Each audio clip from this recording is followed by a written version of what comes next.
이야기가 시작되기 전에 이 이야기를 시청하고 계신 여러분이 어느 지역에 계신지 댓글로 남겨주세요. 좋아요와 구독도 잊지 마세요.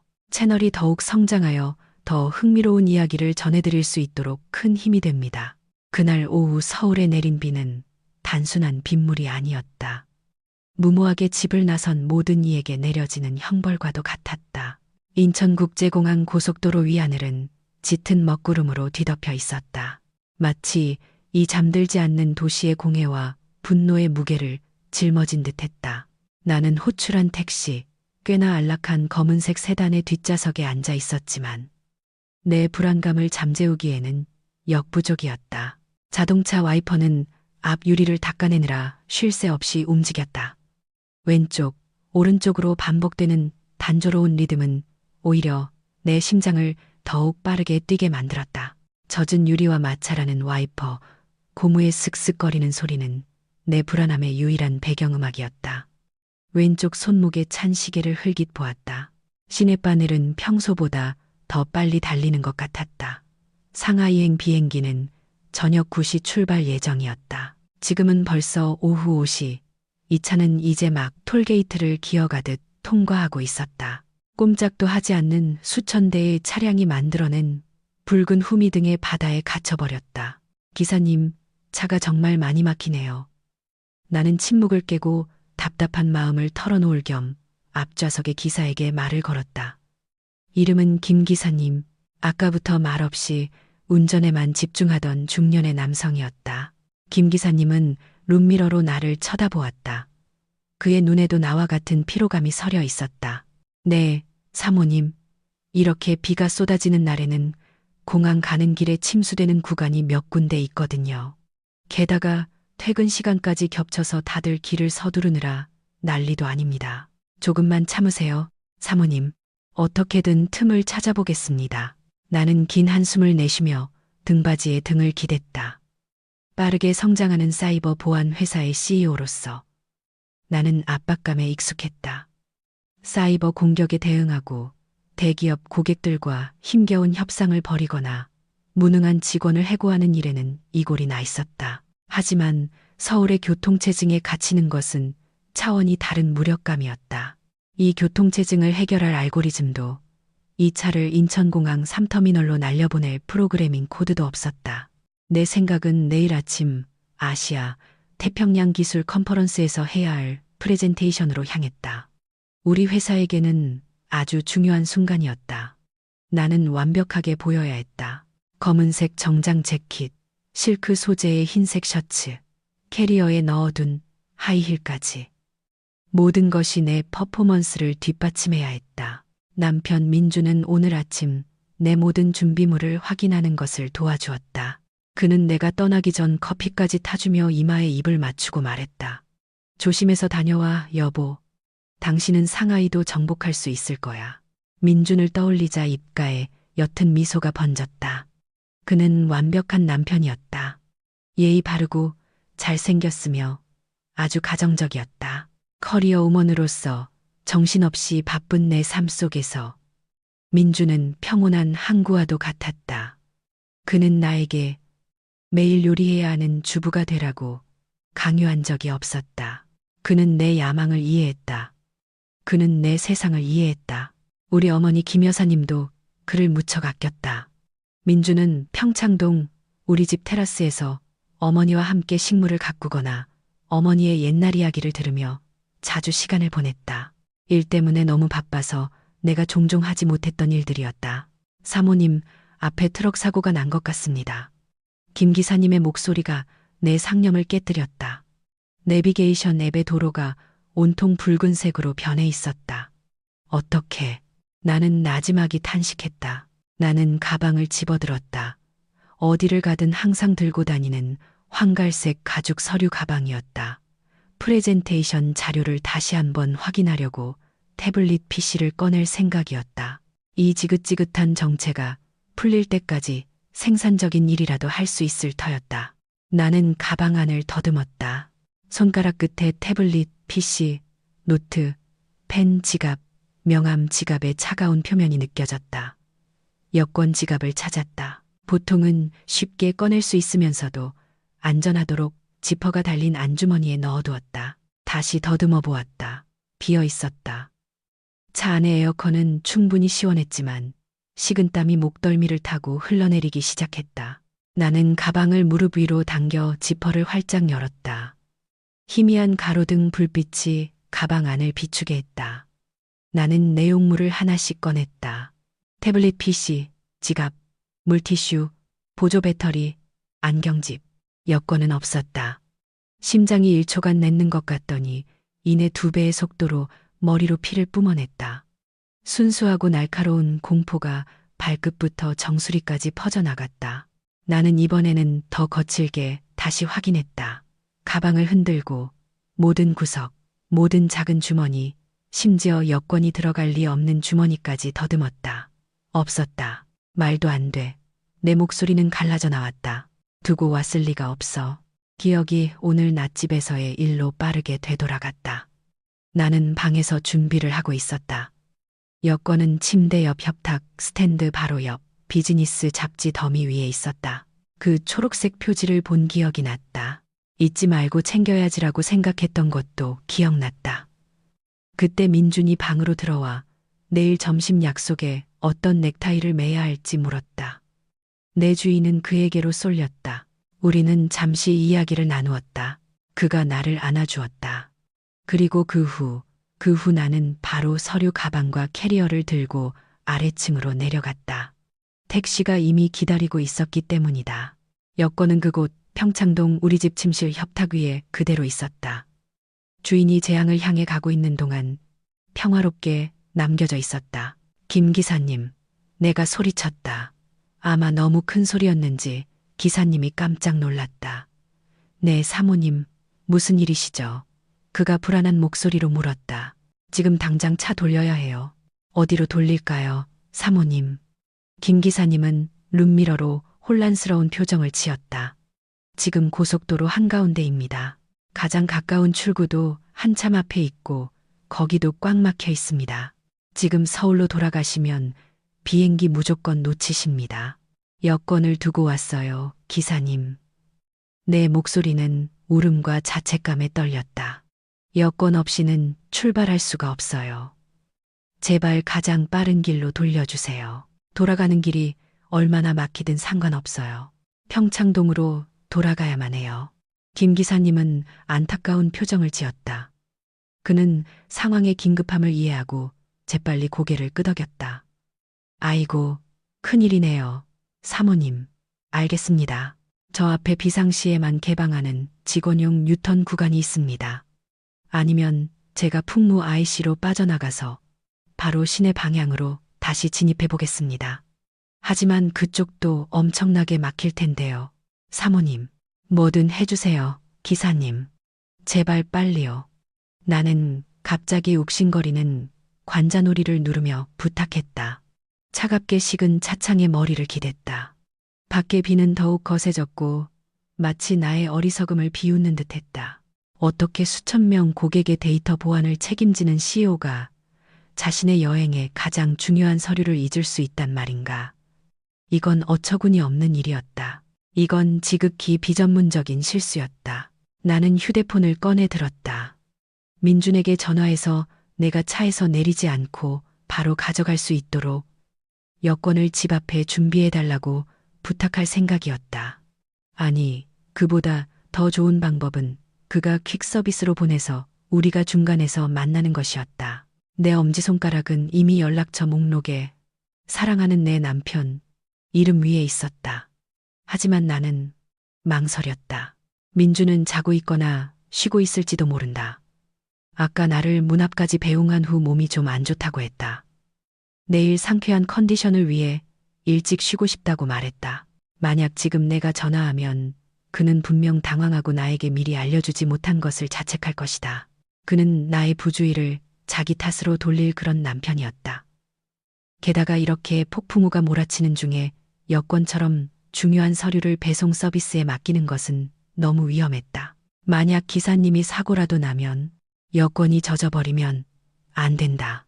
내가 직접 가져가야 한다. 비행기를 놓칠 위험은 컸지만 오늘 밤 마지막 비행기나 내일 새벽 첫 비행기를 예약할 수 있었다.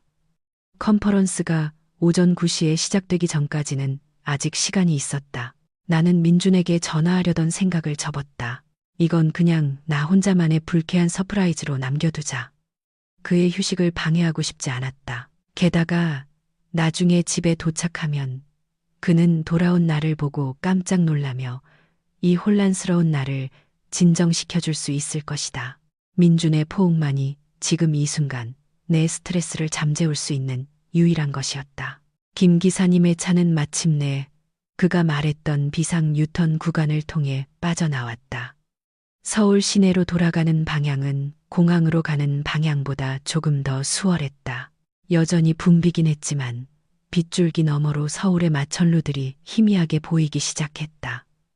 도시의 불빛들이 번지며 음울한 추상화를 만들어냈다. 내 머릿속은 계속 복잡했다. 내가 이렇게 부주의하다는 것을 알면 어머니가 얼마나 실망하실지 상상했다. 어머니는 항상 나에게 꼼꼼하라고 가르치셨다. 서연아, 꼼꼼함은 신뢰의 증표란다. 돌아가신 아버지의 재무보고서를 검토하는 법을 가르쳐 주시며 어머니가 하셨던 말씀이었다. 어머니는 강인한 여성이었다. 아버지가 돌아가신 후 어머니는 가족의 자산을 아주 신중하게 지키셨다. 평창동의 집, 제주도의 땅, 종로의 상가 몇 채까지 모든 것을 가족이 신뢰하는 법무사의 도움을 받아 관리하셨다. 그러다 내가 민준과 결혼하고 어머니가 나이가 들어 지치셨다고 느끼기 시작하면서부터 민준에게 몇 가지 작은 일들을 맡기기 시작하셨다. 민준은 어머니에게 매우 공손했다. 그것이 내가 그와 사랑에 빠진 이유 중 하나였다. 그는 어머니가 병원에 모셔다 달라고 하거나 재래시장에 같이 가자고 부탁했을 때 단 한 번도 불평한 적이 없었다. 내가 때때로 귀찮아했던 일들이었다. 장모님은 제 어머니이기도 한걸요. 서연 씨, 내가 일 때문에 너무 바빠. 죄책감을 느낄 때 민준이 했던 말이었다. 그 말은 내가 올바른 남자를 선택했다고 확신하게 했다. 나뿐만 아니라 나의 뿌리와 가족까지 존중해주는 남자. 평창동으로 돌아가는 길은 영원처럼 느껴졌다. 모든 신호등은 영원히 켜져 있는 것 같았고 끼어들고 앞지르는 오토바이들마다 소리를 지르고 싶게 만들었다. 나는 휴대폰으로 항공권 예매 앱을 계속 확인하며 대체 항공편을 찾았다. 오늘 밤 비행기 표는 거의 매진이었다. 터무니없는 가격의 이코노미석이나 새벽 비행기의 비즈니스석만 남아 있었다. 나는 새벽 비행기를 예약하기로 결정했다. 그 말은 공항에서 밤을 새우거나 집에서 잠시 눈을 붙인 뒤 새벽 3시에 다시 출발해야 한다는 뜻이었다. 평창동 지역에 들어왔습니다. 사모님. 김 기사님의 말이 나를 현실로 돌려놓았다. 차창 밖 풍경이 바뀌었다. 오래된 가로수들이 길을 감싸고 있는 넓은 도로가 우리를 맞이했다. 이 고급 주택가는 다른 분위기를 풍겼다. 조용하고 위험 있으며 약간은 거만했다. 높은 담장을 가진 대저택들이 깔끔하게 늘어서 있었다. 비는 여전히 내리고 있었지만 이곳에서는 빗소리가 더 점잖게 들렸다. 무성한 나무들과 넓은 잔디밭에 흡수되었기 때문이다. 차가 우리 동네 길로 접어들었다.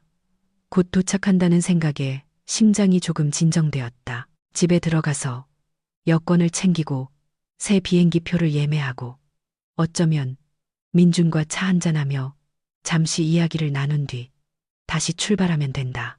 간단한 계획이었다. 저기 저 높은 검은색 대문 앞에 세워주세요. 기사님, 내가 지시했다. 김 기사님은 부모님이 물려주신 높이 3m의 단철 대문 바로 앞에 차를 세웠다. 넓고 아늑한 현대식 한옥 스타일의 집이었다. 감사합니다, 기사님. 기다리지 않으셔도 돼요. 이따 공항 갈 땐 다른 차를 부를게요. 일정이 바뀌어서요. 나는 그를 번거롭게 한 것에 대한 팁으로 현금을 더 얹어주었다. 네, 사모님. 정말 감사합니다. 일이 순조롭게 풀리시길 바랍니다. 서연 사모님. 김 기사님이 진심으로 말했다. 나는 차에서 내리며 서류 가방으로 머리를 가리고 주대문 옆 작은 쪽문으로 종종걸음으로 달려갔다. 보통 집에 사람이 있으면 이 문은 안에서 잠그지 않았다. 나는 손잡이를 눌렀다. 열렸다. 이상했다. 단지 경비 아저씨가 보통 순찰을 도는데 우리 집 개인 경비 초소는 비어 있었다. 아마 박 아저씨가 화장실에 갔거나 단지 중앙 경비실에서 비를 피하고 있는 모양이었다. 나는 크게 신경 쓰지 않았다. 나는 마당으로 들어섰다. 마당은 조용했다.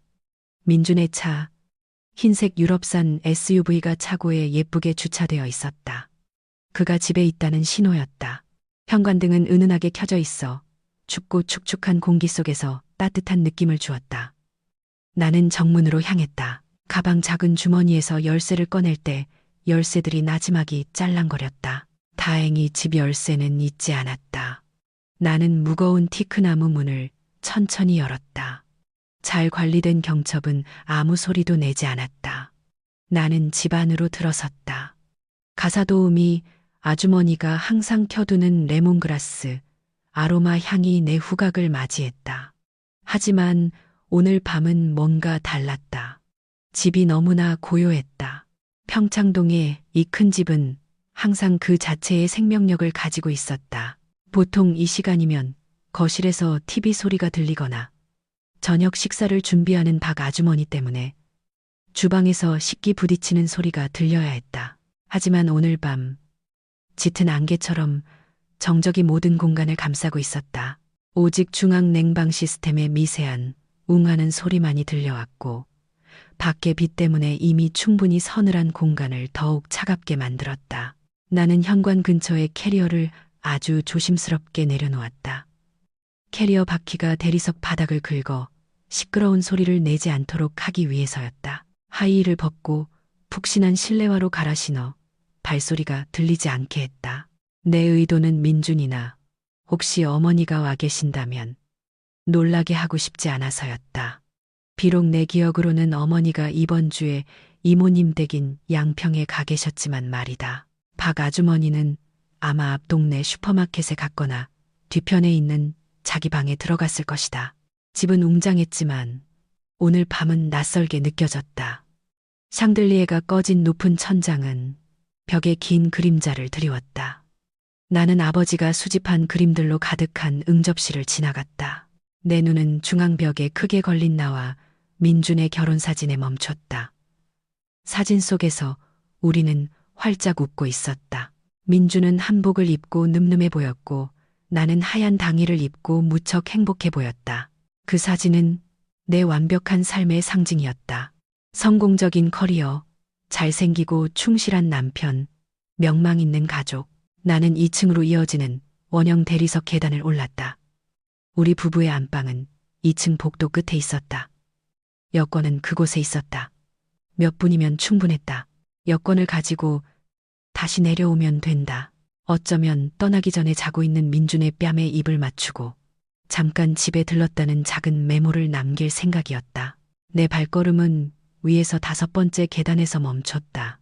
희미하게 소리가 들렸다. TV 소리도 바람 소리도 아니었다. 그것은 사람의 목소리, 남자의 목소리, 민준의 목소리였다. 나는 옅게 미소 지었다. 아직 안 자고 있었구나. 아마 사업 파트너와 통화 중이거나 휴대폰으로 영상을 보고 있는 것이리라. 나는 다시 걸음을 옮겼지만 그 목소리의 톤을 듣고 다시 멈췄다. 거기에는 웃음소리가 섞여 있었다. 경쾌하고 거침없고 경멸적인 웃음소리였다. 그것은 민준이 평소 나에게 보여주던 웃음이 아니었다. 나에 대한 그의 웃음은 항상 따뜻하고 예의 바르고 사랑이 가득했다. 방금 들은 웃음소리는 마치 다른 사람이 남편의 성대를 빌려 웃는 것처럼 낯설었다. 걱정 마, 자기야.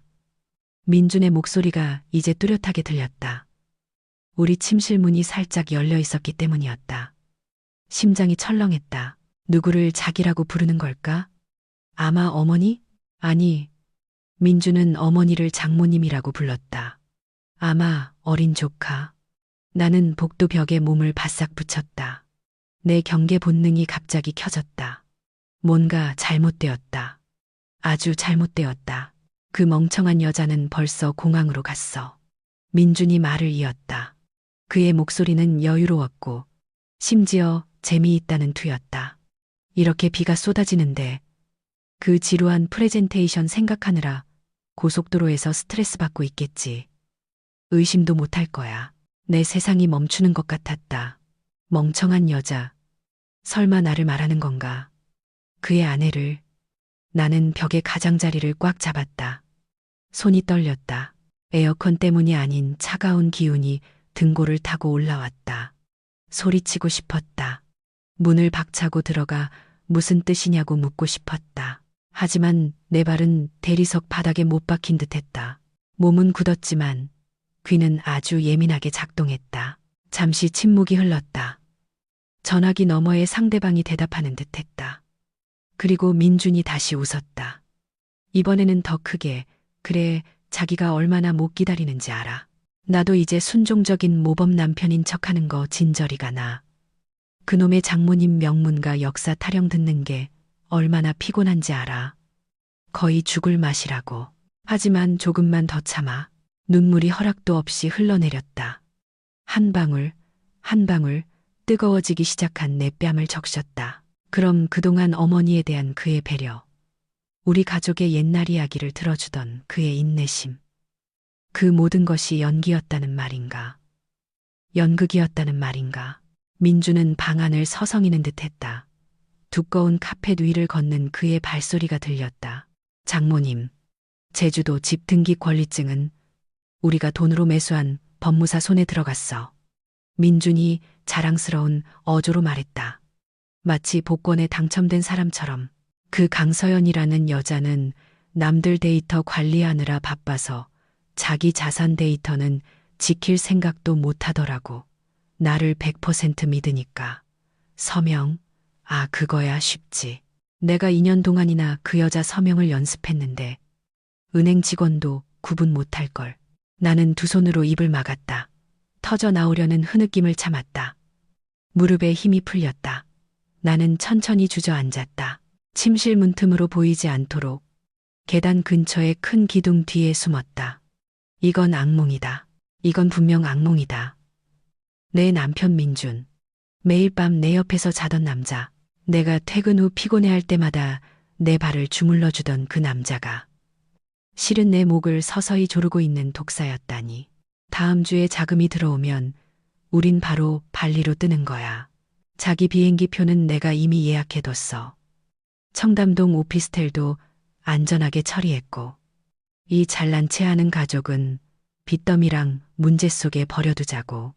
강서연, 그 여자가 상아탑에서 추락하는 기분이 어떤 건지 한번 느껴보게 해줘야지. 전화기 너머의 목소리는 희미하게 들렸다. 애교 섞인 날카로운 여자의 목소리였다. 그 여자가 무슨 말을 하는지는 들을 수 없었지만 그 말을 듣는 민준의 얼굴에 번졌을 능글맞은 미소는 상상할 수 있었다. 응, 유라 자기야. 조금만 기다려. 이따 끊을게. 혹시 박 아주머니가 장 보고 돌아올까봐. 사랑해. 통화가 끊겼다. 다시 정적이 큰 집을 감쌌다. 하지만 이번의 정적은 숨막히게 느껴졌다. 마치 내가 관 속에 있는 것 같았다. 유라, 최유라가 누구지? 낯선 이름이었지만 고통스러웠다. 방 안에서 민준이 나지막이 콧노래를 부르는 소리가 들렸다. 그는 경쾌한 멜로디를 휘파람으로 불었다. 방금 산산조각 나 먼지가 되어버린 내 마음과는 너무나 대조적이었다. 저 안으로 들어가야 한다. 그를 추궁해야 한다. 그의 가짜 얼굴에 따귀를 날리고 당장 경찰서로 끌고 가야 한다. 슬픔이 분노로 타오르기 시작했다. 우리 가문의 피가 끓어올랐다. 아무도 우리 어머니를 모욕할 수 없다. 아무도 아버지의 유산을 훔칠 수 없다. 나는 일어서기 시작했다. 손톱이 손바닥을 파고들도록 주먹을 꽉 쥐었다. 침실 문으로 걸어갈 준비를 했다. 하지만 내 걸음은 다시 멈췄다. 내 사업가적 두뇌가 갑자기 통제권을 잡았다. 그동안 잔혹한 기업 세계에서 사용해왔던 생존 본능이 내 감정의 폭풍 속에서 환하게 빛났다. 만약 지금 내가 들어가면 무슨 일이 일어날까? 민주는 부인할 것이다. 그는 사실을 왜곡할 것이다. 그는 자신의 정체가 탄로났고 집에는 다른 사람이 없기 때문에 물리적인 폭력을 행사할지도 모른다. 아니면 더 최악의 경우 그는 이미 훔쳤을지도 모르는 중요한 서류들을 가지고 지금 당장 도망칠 것이고 나는 그의 행방과 그 자산들을 영원히 잃게 될 것이다. 그는 등기권리증이 돈으로 매수한 법무사 손에 있다고 했다. 그 말은 불법적으로 법적 절차가 진행되고 있다는 뜻이다. 만약 내가 물리적인 증거 없이 준비 없이 그를 추궁한다면 내가 질 수도 있다. 그는 노련한 사기꾼이다. 그는 이 일을 수년간 계획해왔다. 그는 내 서명을 위조했다. 그는 가짜 법무사 네트워크를 가지고 있다. 나는 평범한 바람 피운 남편을 상대하고 있는 것이 아니었다. 나는 조직적인 범죄자를 마주하고 있었다. 숨을 쉬어. 서연아. 숨을 쉬어. 나는 눈을 감았다. 마지막 눈물이 흐르게 둔 뒤 거칠게 닦아냈다. 부어오른 내 얼굴을 숨겨야 했다. 약해 보여서는 안 된다. 알고 있다는 것을 들켜서는 안 된다. 나는 그보다 더 영리하게 놀아야 한다. 만약 그가 연극을 하고 싶다면 나는 그에게 역사상 최고의 연극 무대를 선사할 것이다. 나는 그의 파멸을 연출하는 감독이 될 것이다. 나는 떨리는 몸을 억지로 진정시키며 아까 올라올 때와 마찬가지로 조심스럽게 한 계단 한 계단씩 천천히 뒤로 물러나 내려갔다. 후퇴. 내 삶을 파괴한 소리에 근원지에서 멀어졌다. 1층에 도착하자마자 나는 캐리어를 움켜쥐었다. 다시 하이힐을 신었다. 나는 정문으로 나가 딸깍 하는 소리가 현관에서 아주 작게 들릴 때까지 천천히 문을 닫았다. 비는 여전히 내리고 있었지만 아까보다는 덜했다. 나는 현관 지붕 아래에 서서 이제는 괴물의 입처럼 느껴지는 우리 집 문을 바라보았다. 이 집은 더 이상 나의 성이 아니었다. 그 안에는 이불을 덮어 쓴 적이 있었다. 나는 휴대폰을 꺼냈다. 내 가장 친한 친구이자 서울 남부에서 가장 악명 높은 변호사인 지원에게 메시지를 입력할 때도 손은 여전히 떨렸다. 지원아, 네 도움이 필요해. 긴급. 죽고 사는 문제야. 지금 당장 강남 호텔에서 만나. 이유는 묻지 말고 그냥 와줘. 메시지를 보낸 후 나는 새로운 택시를 호출했다. 내 목적지는 공항이 아니었다. 내 목적지는 전쟁터였다. 협탁 위에 남겨진 여권은 그대로 두었다. 그 여권은 내 눈을 뜨게 하기 위해 하늘이 보낸 침묵의 증인이자 구원자였다. 오늘 밤 순진하고 맹목적인 사랑을 믿었던 강서연은 죽었다. 남은 것은 자신의 것을 누구에게도 빼앗기지 않을 CEO 강서연뿐이었다. 내 복수를 기다려 이민준 씨. 나는 차가운 밤바람에 속삭였다. 당신 상대를 잘못 골랐어. 평창동 주택단지를 빠져나가는 택시는 구명 캡슐인 동시에 감옥처럼 느껴졌다. 나는 기사에게 서울 강남의 한 부티크 호텔로 가달라고 요청했다. 거리는 그리 멀지 않았다. 길이 막히지 않는다면 약 20분 정도 걸릴 거리였다. 하지만 오늘 밤은 매 순간이 느리게 흐르는 고문 같았다. 비는 여전히 서울을 적시고 있었고 차창 밖 시야를 흐리는 물의 장막을 만들었다. 나는 뒷좌석에서 조각처럼 앉아 가방을 꽉 껴안았다. 마치 그 가방이 내 이성이 감정의 홍수에 휩쓸려가지 않도록 잡아주는 유일한 버팀목인 것 같았다. 휴대폰이 진동했고 심장이 쿵 하고 내려앉았다. 화면에 사랑하는 내 남편이라는 이름이 나타났다. 나는 멍하니 화면을 바라보았다. 예전에는 그 이름이 나타날 때마다 가슴에 따뜻한 설렘이 있었고 달콤한 그리움이 있었다. 하지만 지금은 명치를 찌르는 듯한 메스꺼움만 느껴졌다. 내가 그토록 숭배했던 그의 잘생긴 얼굴과 미소가 아까 전화기 너머로 들려온 그의 끔찍한 웃음소리와 겹쳐 보였다. 그 멍청한 여자. 그가 말했다. 이 전화를 받으면 안 된다. 내 목소리는 분명 떨릴 것이다. 나는 아직 목소리로 연기할 준비가 되지 않았다. 내 엄지손가락이 거절 버튼 위를 맴돌았다. 그리고 나는 재빨리 카카오톡 메시지를 입력했다. 오빠, 나 지금 막 탑승했어. 비가 너무 많이 오고 비행기도 만석이라 신호가 좀 약하네. 상하이 푸동공항에 도착하면 연락할게. 사랑해. 나는 떨리는 손으로 전송 버튼을 눌렀다. 사랑이라는 단어를 입력할 때는 마치 못을 삼키는 기분이었다. 나를 평생 속여온 남자에게 하는 나의 첫 거짓말이었다. 1분도 채 되지 않아 답장이 왔다. 조심해서 가, 자기야. 내 기도가 항상 함께 할 거야. 비행기에서 푹 쉬는 거 잊지 말고. 도착하면 꼭 연락 줘. 더 사랑해. 나는 휴대폰을 옆자리 좌석에 내던졌다. 집에서 참았던 눈물이 둑이 터진 듯 쏟아져 나왔다. 나는 두 손으로 얼굴을 가리고 앞좌석의 기사가 눈치채지 못하도록 소리 없이 울었다. 몸이 심하게 떨렸다. 어떻게 사람이 그렇게 사악하게 연기할 수 있을까? 매일 아침 그는 내 이마에 키스했다. 주말마다 그는 올림픽 공원에서 나와 함께 조깅을 했다. 어머니의 류머티즘이 도졌을 때 그는 어머니의 다리를 주물러 드렸다. 그는 심지어 가족 재단 회의에 참석해 번뜩이는 아이디어를 내기도 했다. 그 모든 것이 가짜였단 말인가? 그의 모든 손길, 모든 눈빛이 단지 재산을 노리고 외운 시나리오에 불과했단 말인가? 손님, 호텔 로비에 도착했습니다. 기사의 목소리가 나를 현실로 돌려놓았다.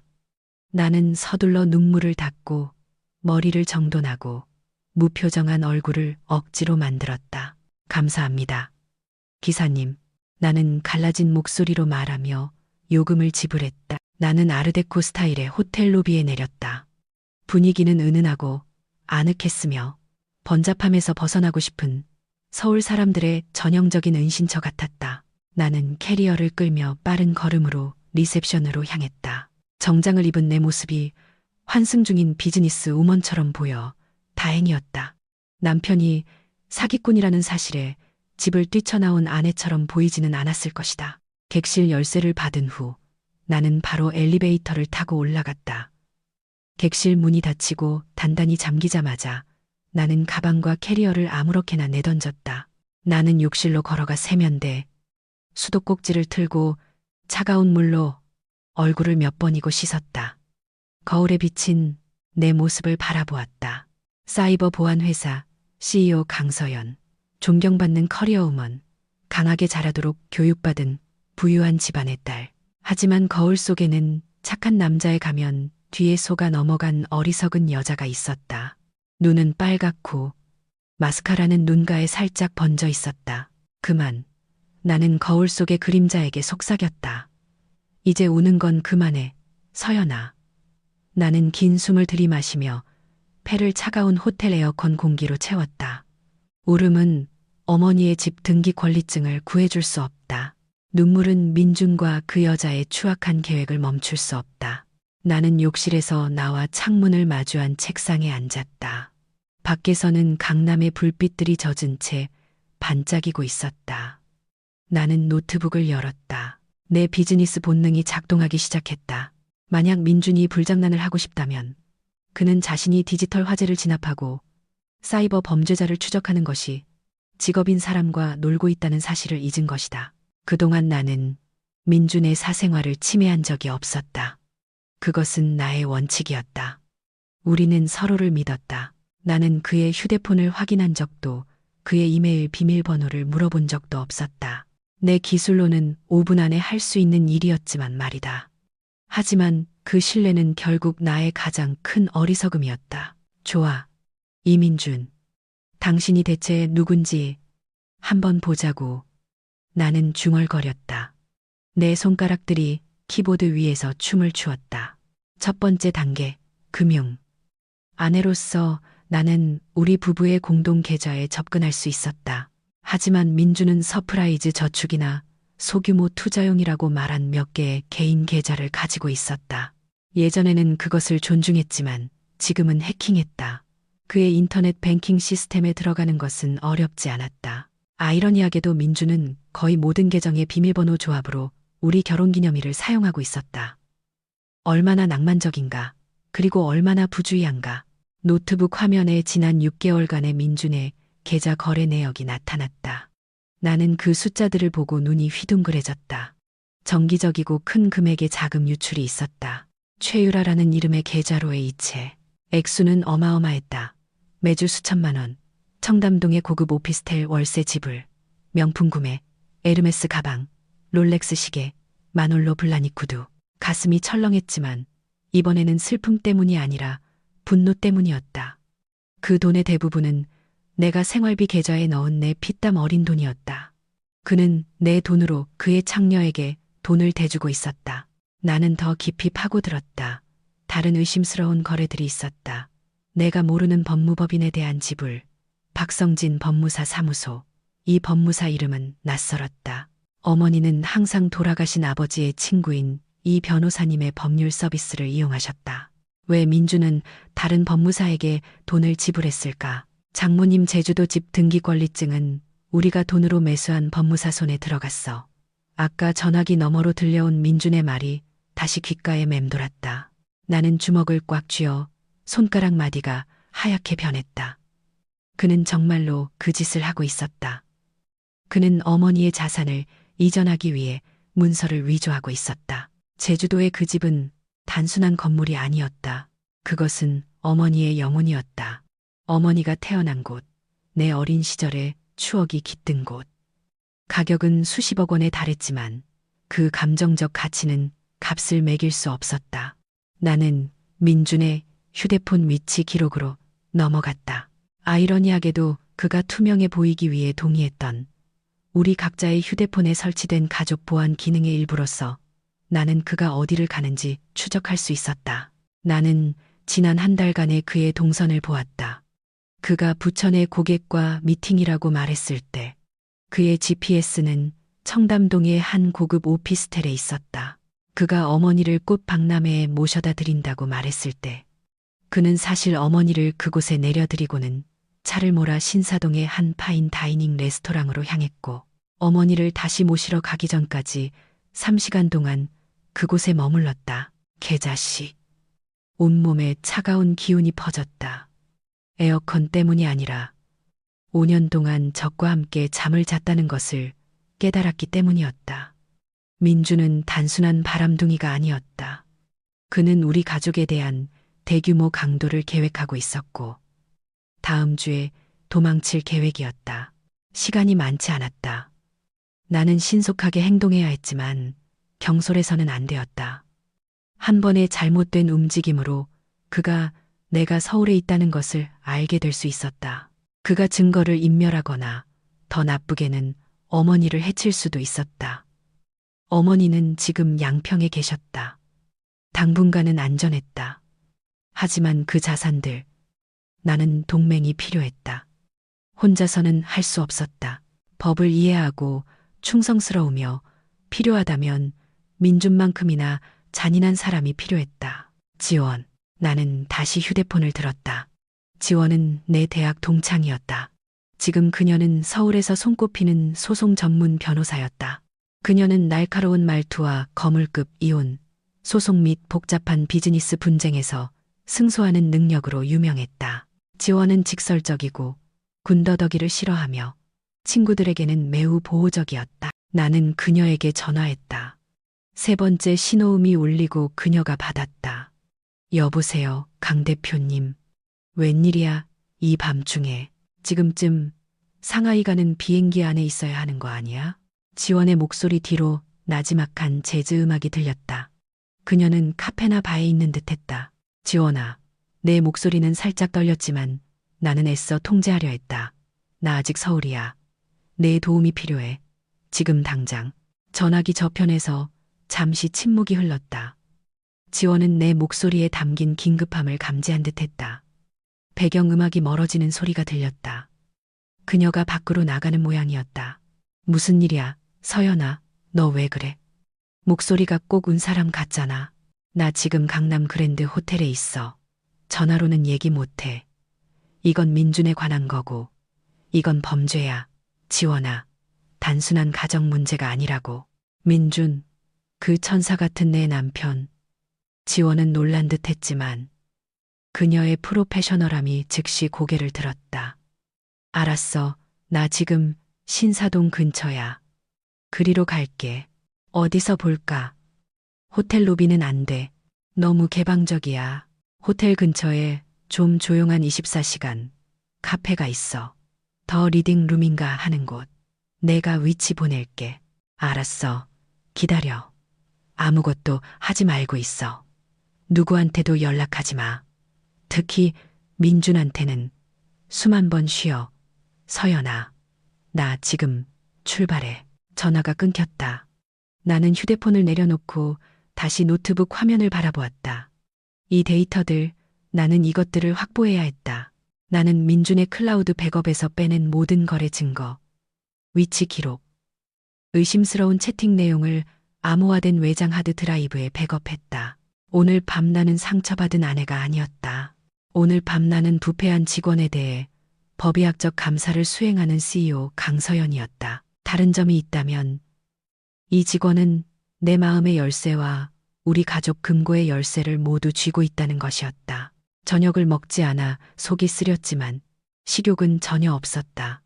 나는 미니바에서 생수를 꺼내 단숨에 마셨다. 나는 강해져야 했다. 나는 집중해야 했다. 나는 옷을 갈아입었다. 딱딱한 정장을 벗고 캐리어에 있던 캐주얼한 셔츠와 청바지로 갈아입었다. 모자와 선글라스를 썼다. 비록 밤이었지만 내가 상하이에 있어야 할 시간에 강남에서 지인이나 사업 파트너를 마주치고 싶지 않았다. 나는 휴대폰 속 디지털 여권을 바라보았다. 내 실물 여권은 집 협탁 위에 남겨져 민준의 배신의 침묵의 증인이 되어 있었다. 하지만 어쩌면 그것이 신의 방식이었을지도 모른다. 만약 그 여권이 남겨지지 않았다면 나는 지금쯤 비행기에서 편안히 앉아 있었을 것이다. 민준이 나의 파멸을 계획하며 웃고 있는 동안 말이다. 남겨진 여권이 내 인생을 구했다. 이제 내가 나머지를 구할 차례였다. 나는 노트북과 가방을 챙겨 아까 들어올 때보다 훨씬 더 단호한 발걸음으로 호텔 방을 나섰다. 산산조각 났던 마음은 이제 날카로운 얼음처럼 얼어붙기 시작했다. 되갚아줄 준비가 되어 있었다. 강남의 그 카페는 어둑했다. 강한 아라비카 커피 향과 공중에 떠다니는 옅은 담배 연기로 가득했다. 벽들은 높은 책장으로 채워져 자연스러운 프라이버시 칸막이를 만들었다. 연주곡이 나지막하게 흘러나와 대화 소리를 잠재우면서도 집중을 방해하지는 않았다. 나는 가장 뒤쪽 구석, 큰 나무 기둥 뒤에 숨겨진 테이블을 골랐다. 나는 설탕 없는 블랙커피를 주문했다. 오늘 밤 내가 삼켜야 할 현실처럼 썼다. 얼마 지나지 않아 지원의 모습이 나타났다. 그녀는 젓갈색 점프수트와 어깨에 걸친 검은색 블레이저로 눈에 띄었다. 짧은 단발머리는 깔끔하게 정돈되어 있었고 얼굴은 대담한 화장으로 단호해 보였다. 그녀는 매서운 눈으로 주위를 둘러보다가 구석에 있는 나를 발견했다. 지원은 빠른 걸음으로 내게 다가왔다. 그녀가 좀처럼 보이지 않는 걱정이 가득한 얼굴이었다. 그녀는 내 앞에 바로 앉아 에르메스 가방을 테이블 위에 놓고 나를 뚫어지게 쳐다보았다.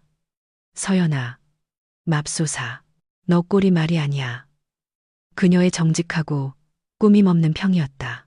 눈은 붓고 얼굴은 창백하고 나한테 말해봐. 민준이 바람피웠어? 나는 힘없이 고개를 끄덕인 후 열어둔 노트북을 그녀에게 내밀었다. 바람보다 더 심해. 지원아, 날 강탈하려 했어. 어머니 유산인 집을 팔아서 그 여자랑 다음 주에 해외로 튈 작정이었어. 지원의 눈이 휘둥그레졌다. 뭐? 민준이? 내 엄마한테 말할 때마다 무슨 조선시대 내시처럼 공손하던 그 민준이? 전부 가짜였어. 지원아, 전부 연극이었어. 나는 사건의 전말을 이야기했다. 여권을 두고 온 것부터 집에 돌아간 것, 엿들은 통화 내용, 그리고 계좌 내역에서 발견한 초기 증거까지. 지원은 집중해서 들었다. 그녀의 표정은 놀라움에서 분노로, 그리고 마침내 차갑고 계산적인 표정으로 변했다. 그녀의 킬러 변호사 모드가 활성화되었다. 미친 새끼. 지원이 나지막하지만 힘주어 욕을 내뱉었다. 그녀는 담뱃갑을 꺼내 한 개비에 불을 붙이고는 거칠게 연기를 위로 뿜었다. 단순히 미친 게 아니야. 이건 포식자야, 서연아. 이 패턴이 얼마나 치밀한지 알아. 네 서명을 위조했어. 돈으로 매수한 법무사도 있어. 완벽한 탈출 계획도 세웠다고. 이건 아마추어 짓이 아니야. 내 남편, 프로야. 그게 내가 무서운 거야, 지원아. 그래서 집에서 바로 따지지 못했어. 그가 막 나가거나 증거를 없앨까봐 무서웠어. 내 결정이 옳았어. 지원이 담배로 나를 가리키며 말했다. 만약 내가 그때 그랬다면 넌 졌어. 그는 널 가스라이팅 했을 거야. 네가 잘못 들었다고 하거나 아예 모든 원본 서류를 들고 튀었을 거라고. 지금 우리에겐 기습이라는 요소가 있어. 그는 네가 상하이에 있다고 생각하잖아. 며칠 동안 그놈 무덤을 파줄 시간이 있는 거지. 지원은 휴대폰을 꺼내 누군가에게 메시지를 입력했다. 나 경찰청 지능범죄수사대에 아는 사람이 있어. 그리고 강남 부자들 남편 바람 피우는 사건 전문으로 처리하는 사설 탐정팀도 있고 민준에 대한 철저한 신원 조회가 필요해. 내 생각엔 이름조차 이민준이 아닐 것 같아. 무슨 말이야. 이렇게 사악하고 이렇게 치밀한 놈들은 보통 전과자야. 서연아. 전문 사기꾼들은 한 번 하고 그만두는 경우가 드물어.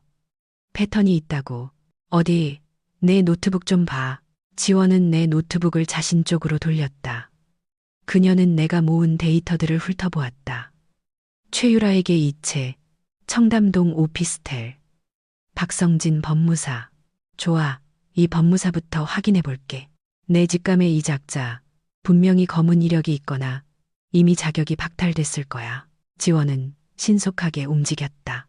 그녀는 동료에게 전화해 빠르고 전술적인 법률 용어로 이야기했다. 그동안 나는 다시 민준의 디지털 시스템으로 들어가 이번에는 그가 삭제한 과거를 더 깊이 파헤치려 했다. 나는 데이터 복구 소프트웨어를 사용해 그가 몇 년 전에 삭제한 클라우드 속 오래된 파일들에 접근했다. 거의 1시간이 걸렸다. 3잔의 블랙커피와 함께 카페는 점점 조용해졌다. 각자 노트북에 몰두한 몇몇 손님만 남아 있었다. 찾았어. 나는 나지막이 외쳤다. 지원이 즉시 고개를 돌렸다. 뭐야? 2018년도 이메일 백업에서 숨겨진 폴더를 찾았어. 그의 옛날 신분증 스캔본이 있어. 사진은 민준인데 이름이. 나는 마른 침을 삼켰다. 김철수야. 김철수? 지원이 미간을 찌푸렸다. 너무 흔한 이름인데 이름만으로는 추적하기 힘들어. 잠깐 더 있어. 그가 저장해둔 부산 지역 신문 디지털 기사 조각이 있어. 제목이 부산 재력가 미망인 수십억 원 사기당해 용의자 서울로 잠적 추정. 나와 지원은 서로를 마주 보았다. 다시 속이 메스꺼워졌다. 토할 것 같았다. 그럼 나는 그냥 다음 희생자였을 뿐인가. 도살되기 전에 살찌워진 암소에 불과했던 건가. 기사 날짜 확인해봐. 지원이 날카롭게 지시했다. 2019년 2월. 내가 코엑스 기술 박람회에서 민준을 만나기 6개월 전이야. 내가 힘없이 말했다. 그는 자기가 서울에서 막 사업을 시작한 경상도 출신 스타트업 사업가라고 했어. 알고 보니 돈 세탁하고 인생 업그레이드할 새로운 먹잇감을 찾던 도망자였던 거네. 지원이 차갑게 말을 이었다. 그녀는 재떨이에 담배를 잔인하게 비벼 껐다. 좋아. 서연아. 우린 그냥 파렴치한 남편을 상대하는 게 아니야. 상습 범죄자를 상대하는 거라고. 김철수. 일명 이민준 이 새끼는 감옥에서 썩어야 해. 내 친구가 이런 쓰레기한테 놀아나는 꼴은 못 봐. 나 이제 어떻게 해야 해? 지원아. 지금 당장 경찰에 신고해야 할까? 아직은 안 돼. 지금 신고하면 절차가 길어져. 우린 결정적인 증거가 필요해. 현행범으로 잡아야 한다고. 일단 그가 이겼다고 느끼게 둬야 해. 지원이 교활한 눈빛으로 나를 바라보았다. 다음 주에 네 엄마 집 팔려고 한다고 했지. 응. 등기권리증이 이미 법무사한테 있다고 했어. 잘 됐네. 계속 진행하게 둬. 매매 계약할 때 덮치는 거야. 그게 가장 결정적인 순간이야. 그가 그 가짜 인감도장을 찍는 순간 그때 그의 범죄가 완성되는 거지. 문서, 위조, 사기, 횡령, 혐의가 여러 개야. 서연아. 형법 231조, 347조, 355조. 내가 최소 5년은 감옥에 쳐넣을게. 나는 고개를 끄덕였다. 지원의 게임 방향을 이해하기 시작했다. 하지만 아직 나를 괴롭히는 변수가 하나 있었다. 유라, 내가 말했다. 민준의 내연녀. 민준은 그녀와 함께 도망치려고 해. 우리가 민준을 잡기 전에 유라가 이미 이체된 돈을 들고 튈까봐 무서워. 지원이 비스듬히 미소 지었다. 자, 그게 바로 똑똑한 CEO인 내가 할 일이야. 그들을 이간질시켜. 에르메스 가방 때문에 남의 남편이랑 붙어먹는 여자애들은 보통 충성심이 신용카드만큼이나 얇거든. 만약 그녀가 민준이 사실은 감옥에서 가난뱅이가 될 도망자 사기꾼 김철수라는 걸 알게 되면 내 생각에 그녀가 의리를 지킬까? 나는 그 전략을 생각하며 침묵했다. 맞는 말이었다. 유라는 그의 약점이었다. 만약 내가 유라를 내 편으로 돌릴 수 있다면 나는 핵심 증인을 확보하게 되는 것이다. 내가 유라를 만나야겠어. 내가 단호하게 말했다. 내가 그녀에게 자신이 어떤 남자와 자고 있는지 깨닫게 해줘야겠어. 동의해. 하지만 빈손으로 가지 마. 무기를 들고 가야지. 이 최유라라는 여자가 누군지 알아내자. 만약 그녀가 전직 모델이라면 디지털 흔적이 많을 거야. 넌 사이버 전문가잖아. 서연아, 네 마법을 보여줘. 나는 다시 노트북 화면을 바라보았다. 내 투지가 불타올랐다. 상처받은 마음이 서서히 사냥꾼의 아드레날린으로 변했다. 나는 고위급 직원 신원 조회에 사용하던 특수 검색 엔진에 최유라라는 이름을 입력하기 시작했다. 몇 개의 프로필이 나타났다. 나는 위치와 교우 관계를 기준으로 필터링했다. 찾았다. 최유라, 2015년 한 청소년 잡지 모델, 선발대회 최종 진출자. 현재는 수십만 명의 팔로워를 가진 럭셔리 라이프 스타일 인플루언서. 그녀의 사진들은 휴가, 명품, 그리고 아이러니하게도 성공에 대한 현명한 캡션들로 가득했다. 이 여자야. 내가 지원에게 가리켰다. 지원이 평가하는 눈빛으로 유라의 사진을 보았다. 예쁘긴 한데 얼굴에 돈을 많이 쓴 티가 나네. 좋아. 서연아. 내일 유라 씨와 저녁 식사할 계획을 세우자. 내가 그녀가 보통 어디서 노는지 알아볼게. 넌 민준. 아니 김철수가 유라 외에 다른 여자가 있다는 증거를 모으는 데 집중해. 김철수 같은 사기꾼들은 보통 예비책이 하나만 있지는 않거든. 그가 다른 여자가 또 있을 거라고 확신해. 사기꾼들은 나르시시스트야. 서연아. 그들은 끊임없는 인정이 필요하고 여러 개의 지갑이 필요해. 유라는 아마 흥청망청 놀기 위한 지갑. 너는 큰 자산을 위한 지갑. 분명히 잔돈을 위한 예비 지갑이 하나 더 있을 거야. 지원의 말은 날카로웠지만 일리가 있었다. 나는 민준의 더 작은 규모의 계좌 내역을 다시 조사했다. 경기도 부천의 다른 여자 이름으로 매달 50만 원, 100만 원씩 정기적으로 이체된 내역이 있었다. 박인혜, 미쳤어. 내가 중얼거렸다. 부천에 박인혜라는 여자가 또 있어. 지원이 냉소적으로 웃었다. 거봐 클래식하지. 청담동의 여왕 최유라는 자기가 부천의 박인혜와 동급 취급당했다는 걸 알면 길길이 날뛸 걸. 이게 네 히든카드야, 서연아. 서울 남부의 밤은 깊어지고 있었다. 밖에 비는 그치고 가는 이슬비만 남았다. 하지만 카페 안에서는 새로운 폭풍이 준비되고 있었다. 나와 지원은 민준이라는 가짜 왕자를 무너뜨리기 위한 상세한 계획, 전쟁 전략을 세웠다. 오늘 밤은 집에 들어가지 마. 지원이 짐을 챙기며 말했다. 위험해. 그냥 호텔에서 자. 내일 아침부터 실행에 옮기자. 내가 우리 팀한테 민준을 24시간 미행하라고 할게. 고마워, 지원아. 네가 없었으면 어떻게 해야 할지 몰랐을 거야. 지원이 내 손을 꽉 잡았다. 고맙다는 말은 나중에 그 김철수라는 놈이 주황색 죄수복 입으면 해. 지금은 쉬어. 내일 최고의 여배우가 될 정신 준비나 하라고. 내 남편한테는 상하이에 있는 것처럼 계속 다정하게 카톡해야 해. 나는 고개를 끄덕였다. 할 수 있어. 어머니를 위해서, 아버지를 위해서. 우리는 카페 주차장에서 헤어졌다. 지원은 자신의 스포츠카에 올라탔고 나는 불과 몇 블록 떨어진 호텔로 다시 걸어갔다. 차가운 밤 공기가 얼굴을 스쳤지만 내 마음은 이제 뜨겁게 타오르고 있었다. 나는 별 하나 없는 어두운 서울 하늘을 올려다보았다. 내 자유의 마지막 밤을 즐겨. 이민준 씨, 나는 속으로 말했다. 진짜 폭풍은 이 비가 아니라 나니까. 나는 호텔 방으로 돌아왔지만 잠을 자기 위해서가 아니었다. 나는 창문 앞에 서서 멀리 평창동 쪽을 바라보았다. 그곳, 내 집에서 내 남편은 아마 어머니의 집을 판 돈을 꿈꾸며 깊이 잠들어 있을 것이다. 그는 남겨진 여권이 그의 인생을 뿌리째 뒤흔들 일련의 사건들을 촉발했다는 것을 알지 못했다. 휴대폰이 다시 진동했다.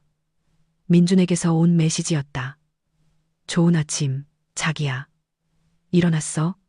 프레젠테이션 힘내. 보고 싶다. 나는 멍한 눈으로 화면을 바라보다가 전에 한 번도 지어본 적 없는 차가운 미소를 지으며 답장을 입력했다. 오빠도 좋은 아침. 나도 너무 보고 싶어. 빨리 집에 가서 오빠한테 서프라이즈 선물 주고 싶다. 그래. 그가 평생 잊지 못할 서프라이즈. 그날 밤 서울의 중심 업무지구 CBD는 살아있는 명품 전시관처럼 보였다. 마천루들은 하늘을 찌를 듯 경쟁하며 오만한 LED 조명을 뽐내며 오염된 서울 하늘에 감히 나타나지 못하는 진짜 별들에게 도전했다. 이곳에서 돈의 심장이 뛰었고 지원이 수집한 정보에 따르면 민준이 나를 위해 모범적인 남편 역할을 하러 집에 돌아가야 할 때 유라가 밤을 보내는 곳도 바로 여기였다. 나는 그곳에서 가장 높은 건물 중 하나의 50층에 위치한 파인다이닝 레스토랑으로 들어섰다. 입구의 직원이 계산된 친절한 미소로 나를 맞이했다. 그녀의 눈은 재빨리 내 모습을 훑으며 내가 들어갈 자격이 있는지 확인했다. 다행히 우아한 검은색 미디 드레스와 경차 한 대 값에 버금가는 핸드백은 별다른 질문 없이 입장권이 되기에 충분했다. 나는 지원이 준비한 가명으로 예약했다고 말했다. 이쪽으로 오시죠, 사라님. 웨이터가 말했다. 그는 나를 약간 구석지지만 전체 공간을 선명하게 볼 수 있는 테이블로 안내했다. 나는 앉아서 스파클링 워터 한 잔을 주문하고 눈을 움직였다. 이 레스토랑은 온통 유리로 되어 있어 반짝이는 서울의 360도 야경을 선사했다. 이곳 사람들은 낮은 목소리로 이야기하고 점잖게 웃으며 하늘 높은 가격에 작은 음식을 먹었다. 사교계 명사들과 외국인들 사이에서 나는 그녀를 찾았다. 그녀를 찾는 것은 어렵지 않았다. 유라는 중앙 창가 테이블에 앉아 있었다. 혼자서 휴대폰에 열중하고 있었는데 아마 인스타그램 스토리에 올릴 사진을 편집 중일 것이다. 그녀는 사진 속 모습 그대로였다. 예쁘고 화려하며 나를 바라는 아우라를 풍겼다. 그녀가 입은 젓갈색 드레스는 그녀의 날씬한 몸매를 완벽하게 감싸고 있었다. 머리는 비싼 미용실에서 드라이한 듯 아름답게 늘어뜨려져 있었다. 테이블 위에는 고급 외제차 키와 오버사이즈 선글라스가 놓여 있었다. 그녀는 누군가를 기다리고 있거나 아내가 상하이에 가 있어서 자유로워졌다고 생각하는 민준의 연락을 기다리며 혼자만의 시간을 즐기고 있는 모양이었다. 나는 긴 숨을 들이마시며 가슴속의 울림을 진정시켰다. 이것은 평범한 비즈니스 미팅이 아니었다. 이것은 적과의 협상이었다. 나는 태블릿 PC를 꺼내 모든 탄약이 준비되었는지 확인한 후 일어섰다. 나는 그녀의 테이블을 향해 천천히 걸어갔다. 내 발걸음은 단호했고 하이힐 소리는 두꺼운 카펫에 흡수되었다. 여기 앉아도 될까요? 내가 그녀의 테이블 옆에 도착했을 때 단조롭게 물었다. 유라가 고개를 들었다. 그녀의 얼굴에는 불쾌함이 섞인 놀라움이 드러났다. 그녀의 눈이 내 얼굴을 훑었다. 그녀는 나를 알아보지 못했다. 물론 민주는 그녀에게 내 사진을 보여준 적이 없을 것이다. 설령 보여줬다 해도 오늘 밤 날카로운 화장과 살기 어린 눈빛을 한 나는 아주 달라 보였다. 죄송하지만 전 손님을 기다리고 있지 않아요. 이 테이블은 프라이빗하거든요. 그녀가 퉁명스럽게 대답했다.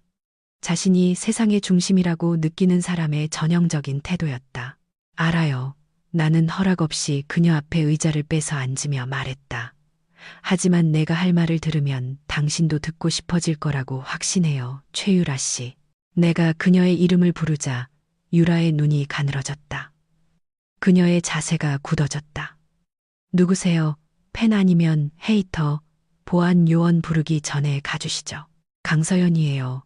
나는 그녀의 회색 컬러 렌즈 낀 눈동자를 똑바로 쳐다보며 차분하게 대답했다. 이민준 씨 아내. 유라의 얼굴은 순식간에 창백해졌고 그녀의 분홍빛 볼터치와 극명한 대조를 이루었다. 그녀의 입이 살짝 벌어졌지만 아무 소리도 나오지 않았다. 그녀는 누가 들을까봐 좌우를 살폈다. 그녀의 오만함은 순식간에 무너지고 순수한 공포로 대체되었다. 당신은 상하이에 있어야 하잖아요. 그녀가 나지막이 속삭였다. 민준 오빠가 내가 멍청하다고 했겠죠. 내가 재빨리 말을 잘랐다. 민준 오빠가 내가 너무 바빠서 내 남편이 사기꾼인 줄도 모를 거라고 했겠죠. 나는 테이블 위에 태블릿 PC를 놓고 그녀 쪽으로 살짝 밀었다. 유라는 침묵했다. 그녀의 손은 무릎 위에 냅킨을 꽉 쥐고 있었다. 그녀는 평정을 되찾으려 애썼다. 그녀는 숨을 들이마시고는 약해 보이는 냉소적인 미소를 억지로 지었다. 좋아. 그래서 당신이 알았다고 칩시다. 그래서 뭐요? 나한테 따지러 왔어요. 여기서 머리채 잡고 싸우시게요. 마음대로 하세요, 사모님. 나중에 바이럴 시켜서 사모님 회사 주가나 폭락시켜 드릴 테니. 나는 작게 웃었다. 건조하고 차가운 웃음이었다. 유라 씨. 내가 그렇게 순진할 것 같아요. 난 물리적인 드라마 따위 필요 없어요. 난 오히려 당신을 구해주러 온 거예요. 나를 구해주다니요? 농담 마세요. 그녀가 비웃었다. 비록 그녀의 눈에는 호기심이 서려 있었지만 당신이 유일한 여자라고 생각하죠? 내가 부드럽게 물었다. 내 목소리 톤은 마치 말썽 피우는 동생을 타이르는 언니 같았다. 당신은 민준, 아니 김철수라고 불러야 하나. 그 사람이 내 어머니 유산으로 당신을 발리로 데려가서 영원히 행복하게 살 거라고 생각하죠? 유라의 얼굴이 찡그려졌다. 김철수라니 무슨 말이에요? 나는 태블릿 화면을 켰다. 내가 보여준 첫 번째 파일은 김철수라는 이름이 적힌 민준의 옛날 신분증 스캔본이었다. 그 다음은 부산의 미망인 사기 사건에 대한 뉴스 기사였다. 유라가 화면을 응시했다. 그녀의 눈은 뉴스 제목을 빠르게 읽어내려갔다. 이건 조작이야. 그녀가 부인했지만 목소리는 떨렸다. 직접 구글에 검색해봐도 돼요. 디지털 흔적은 절대 거짓말하지 않아요, 유라 씨. 내 남편, 당신의 애인은 전과자예요. 그는 단지 내 재산을 노리고 접근했어요. 그리고 지금은 당신에게 접근했죠. 아마 당신이 예쁘고 같이 놀기 좋아서겠죠. 나는 화면을 다음 슬라이드로 넘겼다. 이것이 내 히든 카드였다. 계좌 이체 내역. 이것 봐요. 나는 이체 내역들을 가리켰다. 이건 당신 계좌로 이체된 내역이에요. 5천만 원, 3천만 원. 당신 오피스텔 월세도 내주고 꽤 크네요. 유라가 거만하게 턱을 치켜들었다. 그건 그가 절 사랑한다는 증거예요. 그는 통이 크다고요. 맞아요. 하지만 그 아래를 봐요. 나는 더 작지만 정기적인 거래 내역들을 가리키며 말했다. 박인혜, 부천이라는 이름의 계좌로 이체, 50만 원, 100만 원. 경기도 오피스텔 월세 지불. 그리고 날짜를 봐요, 유라 씨. 이체 날짜가 가끔 그가 당신에게 미팅 중이라거나 이 지루한 아내와 함께 있다고 말한 바로 그날이에요. 유라의 눈이 휘둥그레졌다. 그녀는 내 손에서 태블릿을 빼앗아 공포에 질린 채 그 숫자들을 쳐다보았다. 유라처럼 물질주의적인 여자에게 애인이 다른 여자가 있다는 것을 아는 것도 충격이겠지만 자신이 경기도의 값싼 오피스텔 월세나 받는 여자와 동급 취급당했다는 것을 아는 것은 그녀의 자존심에 대한 가장 큰 모욕이었다. 박인혜가 누군데? 그녀가 억눌린 목소리로 외쳤다. 그녀의 얼굴은 분노로 붉게 달아올랐다. 예비용이죠. 내가 태연하게 대답했다. 민준, 아니 김철수는 항상 예비용을 둬요. 당신이 특별하다고 생각했어요? 당신은 그냥 발판일 뿐이에요. 내 어머니 유산으로 발리해서 돈 다 쓰고 당신이 늙기 시작하거나 요구하는 게 많아지면 그는 당신을 버리고 박인혜나 더 어리고 순진한 다른 여자에게 갈 거예요. 나는 몸을 앞으로 숙여 그녀를 날카롭게 쳐다보았다. 들어요, 유라 씨. 다음 주에 그가 내 어머니 집 매매 계약서에 서명할 때 경찰이 그를 체포할 거예요. 난 그를 최소 5년간 감옥에 쳐넣을 충분한 증거를 가지고 있어요. 문제는 그때 당신은 어디에 있고 싶냐는 거죠. 유라가 공포에 질린 눈으로 나를 쳐다보았다. 무슨 뜻이죠? 당신은 범죄 수익 은닉에 연루됐어요. 당신도 형사 처벌받을 수 있다고요. 서울구치소에서 썩고 싶어요? 스킨케어도 있고 명품 가방도 있고 당신 인스타그램 팔로워들도 있고 당신 인플루언서 커리어는 끝장날 거예요. 유라가 떨었다. 그녀의 두꺼운 화장으로 덮인 눈가에 눈물이 고이기 시작했다. 그녀는 천천히 고개를 저었다. 전 그 사람이 사기꾼인 줄 몰랐어요. 사모님. 전 그냥 아내와 행복하지 않은 성공한 사업가인 줄로만 알았어요. 전 감옥 가기 싫어요. 좋아요. 내가 말했다. 나는 태블릿을 다시 가져왔다. 감옥 가기 싫으면 나랑 협력해야 해요. 협력이요? 내부 고발자가 되세요. 내가 그를 덫에 빠뜨리는 걸 도와요. 계속 그에게 다정하게 굴어요. 우리가 만났다는 건 절대 말하지 말고요. 그의 계획이 순조롭게 진행되고 있다고 믿게 만들어요. 그가 나중에 당신에게 도망치자고 하면 경찰이 올 때까지 그냥 그의 계획에 따르세요. 유라가 의심스러운 눈으로 나를 쳐다보았다. 제가 체포되지 않을 거라는 보장이 어디 있죠? 내 변호사가 당신을 처리해 줄 거예요. 당신은 그의 사기에 속은 피해자이자 협조적인 핵심 증인으로 간주될 거예요. 하지만 만약 당신이 입을 놀리거나 민준에게 경고하려고 한다면 나는 문장을 끝맺지 않고 남겨두어 더 끔찍한 위협의 효과를 주었다. 난 하룻밤 사이에 당신의 디지털 존재를 지워버리거나 반대로 당신의 과거 추잡한 비밀들을 전부 대중에게 폭로해서 당신이 다시는 고개도 못 들고 다니게 만들 수 있는 사이버 보안 인맥을 가지고 있어요. 유라가 힘겹게 침을 삼켰다. 그녀는 그 호화로운 레스토랑을 둘러보며 자신의 화려한 세계가 벼랑 끝에 서 있다는 것을 깨달았다. 그녀에게는 선택의 여지가 없었다. 알겠어요. 그녀가 마침내 속삭였다. 사모님 편에 설게요. 그 김철수 개자식. 감히 나를 부천 여자랑 바람피워? 나는 옅게 미소 지었다. 그녀의 자존심이 마음의 상처보다 더 심하게 다쳤음이 분명했다. 좋아요. 이제 눈물 닦아요.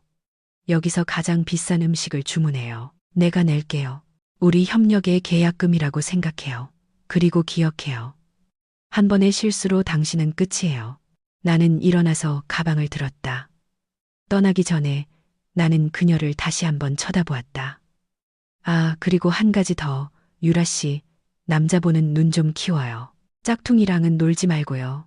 나는 두려움, 분노, 굴욕감에 휩싸여 의자에 굳어있는 유라를 남겨두고 떠났다. 나는 이상한 안도감을 느끼며 레스토랑을 걸어 나왔다. 하나의 체스마를 성공적으로 내 편으로 만들었다. 이제 호텔로 돌아가 본 공연을 준비할 시간이었다. 사기꾼 왕을 마주할 시간. 강남의 그 호텔은 오늘 밤 따라 더욱 차갑게 느껴졌다. 유라와의 힘든 만남을 마치고 방으로 돌아왔다. 몸은 침대에 쓰러지고 싶었지만 내 임무는 아직 끝나지 않았다. 시계는 밤 9시를 가리키고 있었다. 내가 해외 출장 중일 때 민준이 보통 내게 전화하는 시간이었다. 예전에는 항상 기다렸던 가짜 잘자 의식은 이제 내가 완벽하게 연기해야 할 연극의 한막이 되었다. 나는 방구석 책상에 무대를 준비했다. 기술 전문가로서 내 캐리어에는 꽤 쓸만한 장비들이 있었다. 내 얼굴 조명이 좋아 보이도록 노트북 위에 작은 휴대용 링 라이트를 설치했다. 그리고 정교한 가상 배경 기능을 갖춘 화상 회의 앱을 열었다. 나는 마리나 베이 샌즈 호텔 객실을 배경으로 선택했다. 그 이미지는 밤의 가든스 바이더 베이 풍경이 보이는 큰 창문과 함께 매우 현실적으로 보였다.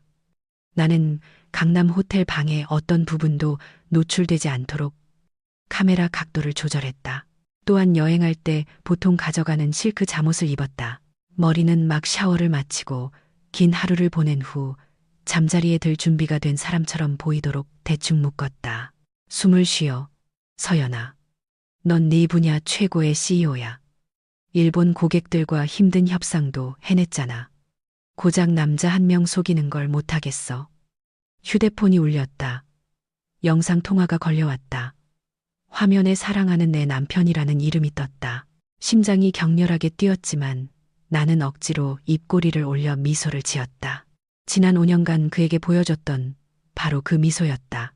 나는 녹색 버튼을 눌렀다. 민준의 얼굴이 화면에 나타났다. 그는 우리 침실에 있었다.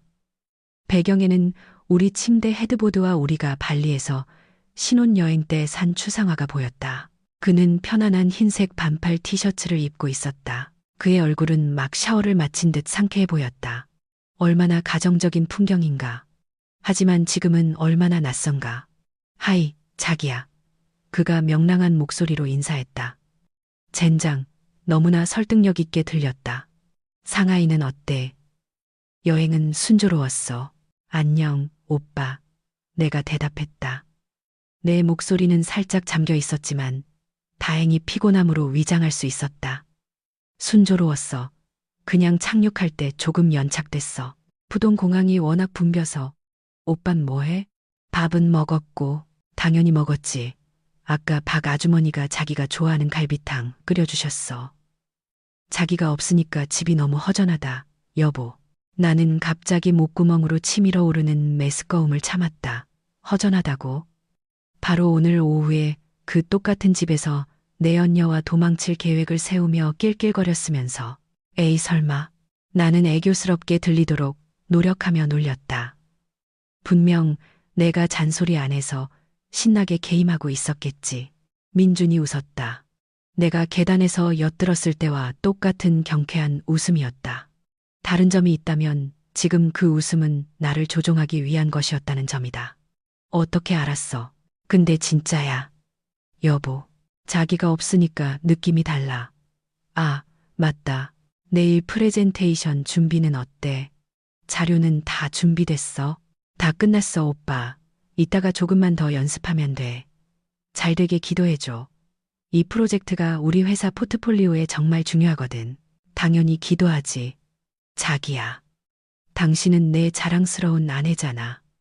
그 외국인 고객들 다 휘어잡을 수 있을 거야. 그의 눈은 예전에 항상 나를 녹아내리게 했던 그 부드러운 눈빛으로 카메라를 응시했다. 거기서 건강 잘 챙기고 밥거르지 말고. 나중에 돌아왔을 때 아프면 안 되니까. 응, 오빠도 장모님한테 전화하면 안부 전해줘. 알았어. 아까 오후에 장모님한테 전화해서 안부 여쭤봤어. 건강하시대. 그냥 손주 보고 싶다고 하시더라. 우리 언제쯤 장모님께 손주 안겨드릴까? 그 질문은 상처에 박힌 비수를 돌리는 것 같았다. 손주라니.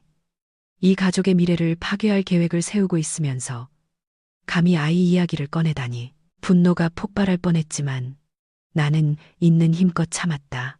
나는 아래 십수를 깨물며 부끄러운 척했다. 나중에요, 오빠. 이 프로젝트 끝나고 다시 계획해봐요. 내가 나지막이 대답했다. 거짓말이 내 입에서 술술 흘러나왔다. 알았어. 그럼 이제 쉬어. 엄청 피곤하겠다. 잘 자. 자기야. 사랑해. 잘 자, 오빠. 나도 사랑해. 나는 통화를 끊었다. 화면이 어두워지자마자 내 얼굴에서 미소가 사라졌다. 나는 의자에 주저앉았다. 손이 심하게 떨렸다. 두려워서가 아니라 참을 수 없는 혐오감을 억누르느라 그랬다. 그 5분짜리 대화에 에너지가 모두 소진되었다. 등 뒤에서 나를 찌른 사람을 사랑하는 척하는 것은 세상에서 가장 피곤한 일이었다. 좋아, 드라마는 끝났어. 이제 실행 시간이야. 나는 혼잣말을 했다. 나는 화상 회의 앱을 닫고 노트북에서 프라이빗 뱅킹 앱을 열었다. 나는 민준의 이름으로 된 투자 계좌를 포함하여 몇몇 가족 계좌에 대한 슈퍼 관리자 접근 권한을 가지고 있었다. 하지만 그 자금은 나의 초기 자본에서 나온 것이었다. 그동안 나는 그가 가장으로서의 역할을 느낄 수 있도록 그가 관리하게 두었다. 큰 실수였다. 나는 잔액을 확인했다. 아직 약 20억 원이 남아 있었다. 발리로 도망쳐 몇 달간 호화롭게 살기에 충분한 돈이었다. 미안하지만 오빠, 파티는 끝났어. 나는 속삭였다. 내 손가락들이 민첩하게 움직였다. 나는 모든 돈을 한 번에 인출할 수는 없었다. 그러면 그의 휴대폰으로 알림이 갈 것이고 오늘 밤 당장 그를 의심하고 공황 상태에 빠뜨릴 수 있었다. 내 계획은 더 섬세해야 했다. 나는 보안 격리 방법을 사용하여 자산을 동결했다. 사이버 보안 CEO로서 나는 은행 절차의 허점을 알고 있었다. 나는 사실 내가 러시아 프록시를 통해 내 연결을 라우팅한 것인데도 해당 계좌에 해외 IP로부터 의심스러운 활동이 있었다고 보고했다.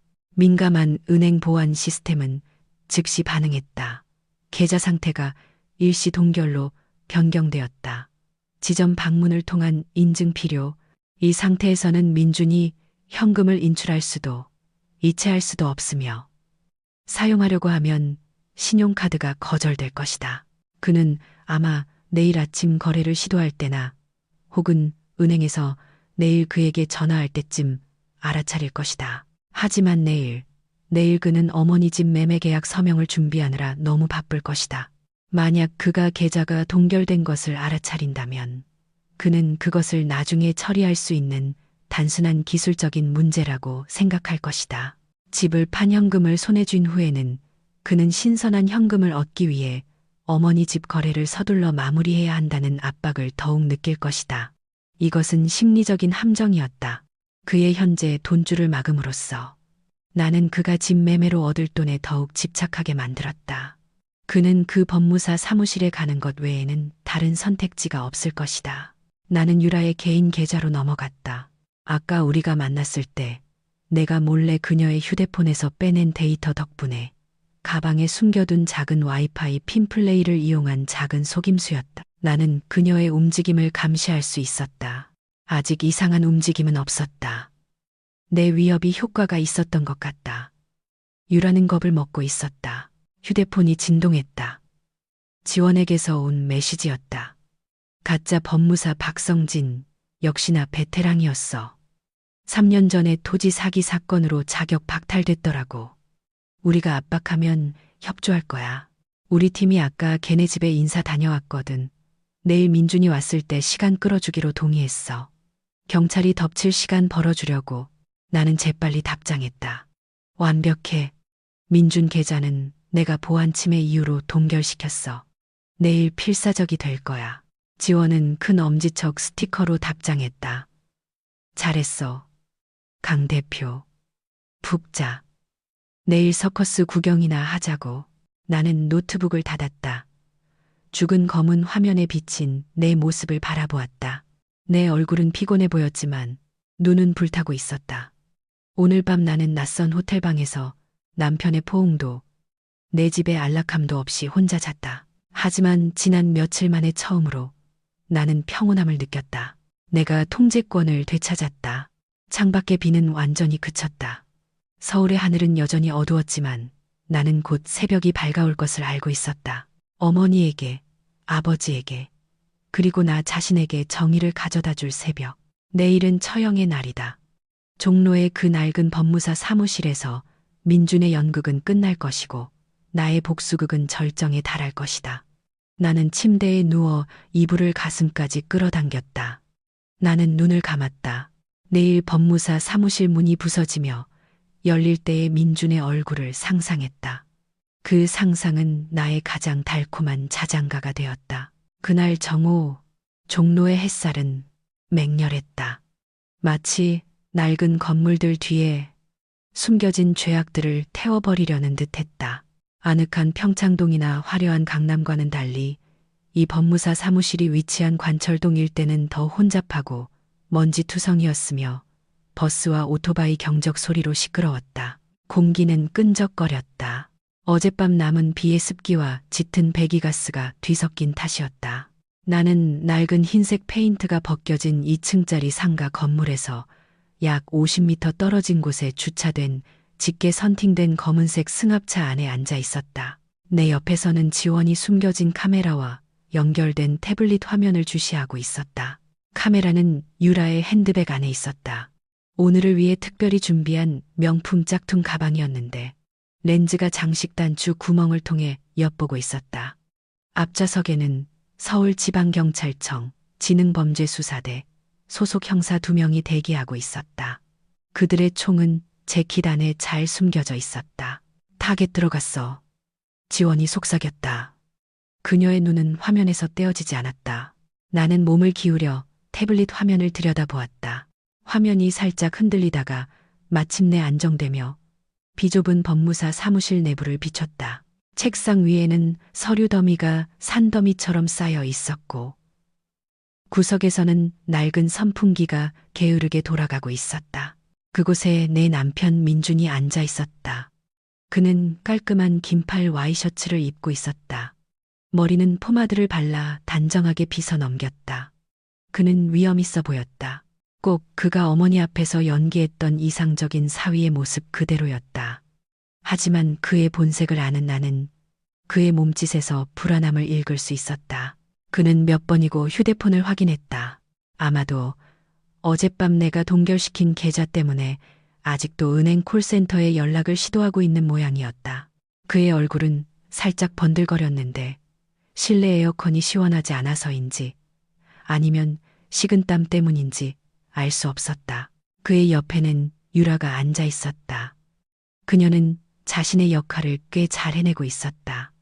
비록 그녀의 손이 긴장한 듯 스커트 끝자락을 쥐고 있는 것이 보였지만 그녀는 말을 많이 하지 않고 민준이 무언가를 속삭일 때 가끔 고개를 끄덕일 뿐이었다. 그들 앞에는 사실상 자격이 만료된 두꺼운 안경을 쓴 늙은 법무사 박성진이 앉아 있었다. 그리고 테이블 반대편에는 어머니의 집을 살 구매자가 앉아 있었다. 그의 이름은 최 사장으로 사실은 지원의 동료이자 연기력이 뛰어난 퇴직 경찰이었다.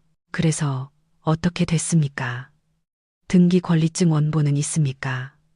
영상 속에서 최 사장이 물었다. 그의 목소리는 묵직하고 설득력 있게 들렸다. 네, 있습니다. 문제 없습니다. 민준이 재빨리 대답했다. 그는 서류 가방에서 초록색 파일을 꺼냈다. 그 파일을 보자 가슴이 철렁했다. 그것은 어머니의 제주도 집 원본 서류 파일이었다. 민준은 정말로 어머니의 금고에서 그것을 훔쳤다. 이게 등기 권리증입니다. 제 아내 강서연 씨의 매도 위임장도 첨부했습니다. 아내는 지금 상하이에 있어서 이 계약 서명은 전적으로 저에게 위임했습니다. 좋군요. 좋아. 가짜 법무사 박성진이 서류를 검토하는 척하며 말했다. 서류는 완벽합니다. 합의한 대로 이 매매 계약서 서명이 끝나면 150억 원을 이체해 드리겠습니다. 민준이 활짝 웃었다. 속이 메스꺼워지는 탐욕스러운 미소였다. 150억 원 현금으로 바로 주시는 거죠, 사장님. 제가 드린 계좌로 바로요. 물론이죠. 최 사장이 여유롭게 대답했다. 그 정도야 푼돈이죠. 나는 숨을 참았다. 바로 이 순간이었다. 박 법무사가 테이블 위에 두꺼운 서류를 내밀었다. 여기에 서명하시면 됩니다. 이 대표님, 이 인지 위에요. 이것이 권리 이전의 합법적인 증거가 됩니다. 민주는 셔츠 주머니에서 금장 만년필을 꺼냈다. 작년에 내가 생일 선물로 준 펜이었다. 그는 거만한 태도로 펜 뚜껑을 열었다. 뭘 기다려, 서연아? 내 옆에 지원이 물었다. 그녀의 손은 이미 차문 손잡이를 잡고 있었다. 잉크가 종이에 닿을 때까지 내가 차갑게 대답했다. 그래야 혐의가 완벽해지니까. 이미 실행된 사기 미수와 문서 위조. 화면 속에서 민준이 허리를 숙였다. 그의 펜촉이 종이 위에서 춤을 추며 내가 아주 잘하는 서명을 만들어냈다. 그가 위조한 내 서명. 그는 서명을 마친 후 안도의 한숨을 내쉬고는 유라를 보며 미소 지었다. 끝났어, 자기야. 그의 입모양이 선명하게 읽혔다. 지금이야. 내가 소리쳤다. 지원이 앞좌의 형사들에게 신호를 보냈다. 승합차 문이 열렸다. 우리 넷은 차에서 뛰어내려 뜨거운 보도를 가로질러 그 상가 건물 문으로 달려갔다. 내 심장은 내 발걸음보다 더 빠르게 뛰었다. 쾅!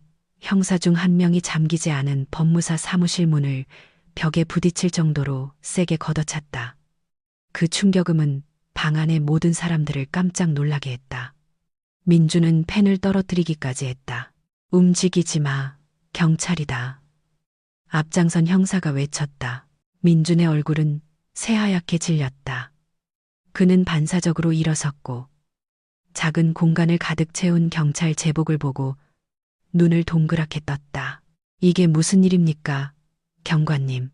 저는 합법적인 거래를 하고 있었습니다. 이건 오해입니다. 그때 내가 안으로 들어섰다. 내 하이힐 소리가 금이 간 타일 바닥을 두드리며 숨막히는 정적 속에서 날카롭게 울려 퍼졌다. 지원이 내 옆에서 개인 경호원처럼 걸었다. 민준이 문 쪽으로 고개를 돌렸다. 그의 눈이 내 눈과 마주쳤다. 시간이 멈춘 것 같았다. 그의 입이 벌어지고 눈은 믿을 수 없다는 듯 깜빡거렸다. 마치 유령을 보는 것 같았다. 서연아. 그의 목소리는 막혀서 거의 들리지 않았다. 너 상하이에. 나는 그의 앞에 섰다. 그 가짜 서류들로 가득한 테이블 하나를 사이에 두고 나는 거울 앞에서 밤새 연습한 눈빛으로 그를 쳐다보았다. 반역자에게 사형을 선고하는 여왕의 눈빛. 오늘 상하이가 덥더라고요, 오빠. 그래서 그냥 서울로 돌아오는 게 낫겠다 싶었어요. 내가 차분하게 말했다. 하지만 내 말투는 면도날처럼 날카로웠다. 게다가 소위 모범적인 남편이라는 분이 내 어머니 유산을 팔아치우는 순간을 놓치고 싶지 않았거든요. 서연아, 내 말 좀 들어봐. 민준이 테이블을 돌아오려 했다. 그의 손이 나를 잡으려고 뻗어나왔다. 이건 네가 보는 그런 게 아니야. 난 그냥 장모님 자산을 더 생산적으로 관리해 주려고 한 거야. 이건 투자야. 서연아. 투자. 지원이 냉소적으로 웃으며 말을 잘랐다. 그녀는 테이블 위에 서류를 집어 민준의 가슴에 던졌다. 내 내연녀랑 발리로 튈 투자겠지. 김철수 씨, 연기 한 번 형편없네. 자신의 본명이 불리자 민준의 무릎이 휘청거렸다. 그는 한 걸음 물러서다 의자에 부딪혔다. 그는 지지를 구하듯 유라 쪽으로 고개를 돌렸다. 유라야, 저 사람들한테 말해줘. 우리는 그냥 비즈니스 파트너잖아. 그치? 방구석에 서 있던 유라는 천천히 고개를 저었다. 그녀는 민준을 쳐다보지 않고 두려운 눈으로 나를 쳐다보았다. 죄송해요, 민준 오빠. 전 이미 서연 언니한테 전부 다 말했어요. 오빠랑 같이 감옥 가긴 싫어요. 민준의 얼굴이 시뻘개지고 목에 핏대가 섰다. 그는 자신이 포위되었다는 것을 깨달았다. 탈출구는 없었다. 돈도 없고 여권도 없고 이제 그의 자유마저 사라질 것이다. 수갑 채워. 형사가 명령했다. 2명의 형사가 즉시 민준의 팔을 제압하고 그를 돌려세워 그가 방금 서명한 서류 위로 얼굴을 쳐박았다. 철컥하는 금속 소리와 함께 그의 손목에 수갑이 채워지는 소리는 내가 들어본 가장 아름다운 음악 같았다. 서연아, 제발 나 좀 도와줘. 서연아, 난 네 남편이야. 민준은 경찰에게 끌려나가며 히스테릭하게 소리쳤다. 그의 신사적인 가면은 산산조각 났고 비겁한 본 모습만 남았다. 내가 잘못했어, 서연아. 이러지 마. 우리 가족 체면을 생각해줘. 그가 문 밖으로 끌려나가기 직전 나는 그에게 다가갔다. 나는 땀과 악어의 눈물로 범벅이 된 그의 얼굴을 쳐다보았다. 가족 체면. 내가 그의 귓가에 대고 속삭였다. 당신이 어머니와 나를 속이기로 결심했을 때 당신이 그걸 망가뜨린 거야. 감옥에서 노후를 즐겨. 오빠. 아, 그리고 다시는 멍청이가 되지 말라고 일깨워줘서 고마워. 민주는 사이렌이 울리는 경찰차로 끌려나갔다. 상가 주변 사람들이 몰려들어 그 체포극을 구경하기 시작했다. 가짜 법무사 박성진은 다른 경찰이 그에게 피의자의 권리를 고지하는 동안 의자에 앉아 체념한 채 있을 뿐이었다. 유라는 여전히 구석에 얼어붙은 채 흐느끼고 있었다. 안도의 눈물인지 후회의 눈물인지 나는 상관하지 않았다. 나는 테이블 위에서 어머니의 집 등기권리증이 든 초록색 파일을 집어들었다. 가슴에 꼭 껴안았다. 따뜻했다. 가족의 자산은 안전했다. 징그리고 아버지의 유산은 지켜졌다. 지원이 내 어깨를 감쌌다. 괜찮아, 서연아. 나는 지난 24시간 동안 내 가슴을 짓누르던 무게를 내려놓으며 긴 한숨을 내쉬었다. 괜찮아, 지원아. 괜찮고 말고 나는 그 답답한 법무사 사무실에서 걸어 나왔다. 밖에 서울 하늘은 여전히 뜨거웠지만 내게는 공기가 상쾌하게 느껴졌다. 나는 휴대폰을 꺼내 상하이행 비행기 표를 취소했다. 지금 내가 해야 할 더 중요한 일이 있었다. 집에 가서 어머니를 안아드리는 것. 그날 오후 평창동은 다시 평온을 되찾았다. 낮에 잠시 쏟아졌던 비는 완전히 그쳤고 젖은 흙의 독특한 향기가 공기 중으로 퍼져나갔다. 페트리코, 항상 내 어린 시절을 떠올리게 하는 향기였다. 비가 그치기를 기다리며 아버지와 함께 테라스에 앉아 자전거를 탈 수 있기를 바랐던 시절. 나는 집 뒤편 테라스의 등나무 의자에 앉아 막 비에 젖은 정원을 바라보고 있었다. 내 손에는 따뜻한 제스민차 한 잔이 들려 있었다. 테이블 건너편에는 어머니 김 여사님이 우아하게 앉아 계셨다. 서늘해지기 시작한 오후, 공기를 막기 위해 어깨에 바틱쇼를 두르고 계셨다. 분위기는 고요했지만 어젯밤처럼 숨막히는 정적은 아니었다. 이것은 평화로운 고요함, 폭풍이 지나간 후의 고요함이었다. 나는 방금 어머니에게 모든 것을 말씀드렸다. 숨긴 것은 아무것도 없었다. 여권을 두고 온 것부터 민준의 외도, 제주도, 집을 팔려는 그의 사악한 계획, 그리고 오늘 낮의 체포까지. 나는 어머니가 가장 아끼던 사위가 범죄자라는 사실을 듣고 충격을 받거나 심장마비를 일으킬까봐 걱정했다. 하지만 나는 한 가지를 잊고 있었다. 우리 어머니는 맨손으로 사업을 일군 기업가의 아내였다. 그녀는 비단 한복으로 감싼 강철 같은 여인이었다. 어머니는 천천히 찻잔을 내려놓으셨다. 그녀의 늙은 얼굴은 평온해 보였지만 눈가에는 슬픔의 기색이 서려 있었다. 그럼 그 애가 민준이가 아니었구나. 이름이 철수라고? 어머니가 나지막이 물으셨다. 네, 어머니, 김철수요. 부산에서 온 전과자예요. 나는 죄책감에 고개를 숙이며 대답했다. 죄송해요, 어머니. 제가 남편을 잘못 골랐어요. 제가 하마터면 어머니께서 할아버지께 물려받으신 집을 잃게 할 뻔했어요. 주름졌지만 따뜻한 어머니의 손이 테이블 위 내 손을 잡았다. 그녀는 내 손을 꼭 쥐었다. 서연아, 엄마 말 듣거라. 사람 속은 아무도 그렇게 깊이 알 수 없는 법이야. 넌 잘못한 게 없어. 넌 피해자란다. 얘야. 중요한 건 지금 네가 무사하다는 거야. 집은 다시 구할 수 있고 돈은 다시 모을 수 있어. 하지만 네가 잘못되기라도 했다면 엄마는 평생 나 자신을 용서하지 못했을 거야. 눈물이 다시 흘렀다. 하지만 이번에는 감동 때문이었다. 제가 너무 바보 같았어요. 어머니, 수천 명의 데이터 보안을 책임지면서 정작 제 집 보안은 뚫렸어요. 어머니가 현명한 미소를 지으셨다. 하늘은 우리를 깨우치기 위해 독특한 방법을 쓰신단다. 서연아, 어쩌면 그동안 네가 너무 일에만 몰두하고 세상만 내느라 바로 곁에 있는 것을 보지 못했을지도 몰라.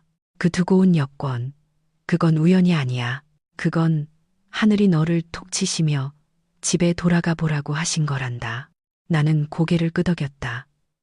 어머니 말씀이 맞았다. 만약 내가 부주의하지 않았다면 만약 내가 그 작은 초록색 서류를 잊지 않았다면 내 인생은 비극으로 끝났을 것이다.